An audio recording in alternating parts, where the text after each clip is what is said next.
বাইবেলে গীত সংহিতা 4 অধ্যায় লেখা আছে, হে আমার ঈশ্বর, আমি যে তোমার ইচ্ছা মতো চলছি তা তুমি দেখিয়ে দিচ্ছ।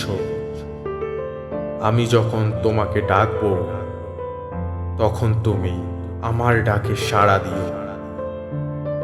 বিপদ আমাকে চেপে ধরেছে, কিন্তু তুমি আমাকে নিঃশ্বাস ফেলার সুযোগ করে দিয়েছ। আমার প্রতি দয়া করো, আমার প্রার্থনা শোনো। হে মানুষ, আর কতকাল তোমরা আমার সম্মানকে অসম্মান করবে? আর কতকাল তোমরা মিথ্যাকে ভালোবাসবে আর অসত্যের পিছনে দৌড়াবে?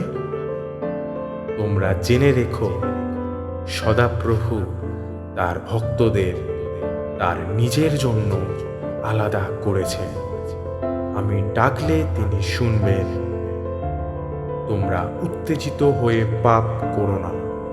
বিছানায় শুয়ে তোমাদের অন্তর খুঁজে দেখো আর চুপ করে থাকো।